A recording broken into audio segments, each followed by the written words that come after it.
नागपूर घटनेच्या पार्श्वभूमीवर शांतता कमिटीची बैठक. पोलीस निरीक्षक सुधीर वाघ. नागपूर येथे किरकोळ घटनेवरून हिंदू मुस्लिम वादाची घटना घडली आहे. या पार्श्वभूमीवर वसमत शहरात शांतता राहावी, तसेच बेकायदेशीर बाबी व सामाजिक सलोखा राहावा यासाठी शांतता कमिटीची बैठक घेतली असल्याचे शहर पोलीस ठाण्याचे पोलीस निरीक्षक सुधीर वाघ यांनी सांगितले. बैठकीला हिंदू मुस्लिम व इतर धर्मियांनी उपस्थिती लावून अशी कुठलीही घटना वसमत शहरात होणार नसल्याचे सांगितले. वादाचा इतिहास वसमत शहराला नसून काही अपवादात्मक वाद निर्माण होणारा संदेश समाज माध्यमांवर आल्यास त्याची तात्काळ माहिती पोलिसांना कळवावी, असे आवाहन पोलीस निरीक्षक सुधीर वाघ यांनी केले आहे. आज परवा जी घटना नागपूर येथे घडली त्यातून हिंदू मुस्लिम वाद निर्माण होऊन अशांततेची परिस्थिती नागपूरमध्ये निर्माण झाली होती. तशाच प्रकारची परिस्थिती एखाद्या क्षुल्लक कारणावरून वसमत शहरामध्ये घडू नये म्हणून एक कायदेशीर प्रक्रिया आणि एक सामाजिक जबाबदारी असं समजून आपण आज शांतता समितीची बैठक जी आहे ती वसमत शहर इथं आयोजित केली होती.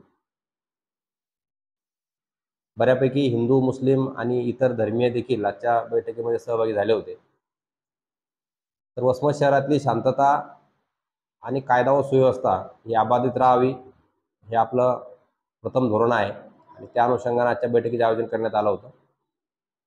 बैठकीमध्ये जमलेल्या सर्व नागरिकांनी या ठिकाणी कुठल्याही तशा स्वरूपाची घटना घडणार नाही याबाबत पोलीस प्रशासनाला आश्वस्त केलेलं आहे. आम्ही देखील अशा काही स्वरूपाची घटना घडण्याचे कुठे काही चान्सेस असतील त्या संबंधानं काही एखादी टीका टिप्पणी कुठं होत असेल तर त्याबाबत आपण पोलीस स्टेशनला कळवावं. त्यानंतर पोलीस स्टेशन पुढची कायदेशीर प्रक्रिया त्यामध्ये राबवेल आणि जी होणारी सिच्युएशन आहे किंवा जी परिस्थिती पुढे चालून आपल्या कंट्रोल बाहेर जाईल ती वेळेत आपल्याला हाताळणं शक्य होईल या दृष्टीनं सर्वांना सूचना दिलेल्या आहेत. वसमत शहरामध्ये आतापर्यंतचा इतिहास मागच्या काही घटना सोडल्या तर आतापर्यंत शांतता राहिलेला आहे. इथून पुढेही ती शांतता तशीच अबाधित राहील या दृष्टीनं आपले प्रयत्न चालू आहेत.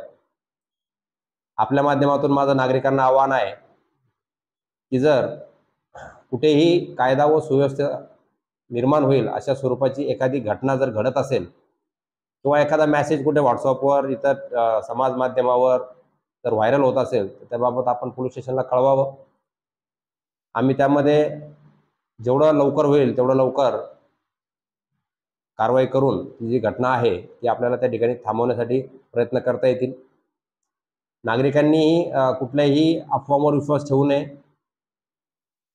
जी काय मेसेज जी काय क्लिप्स सोशल मीडियावर व्हायरल होतात त्याची आपण खात्री केली पाहिजे ते खरं आहे खोटं आहे, कुणाच्या आय डीवरनं ते हे केलेलं आहे, तो फेक आय डी आहे का, या सगळ्या गोष्टींची आपण खातरजमा केली पाहिजे.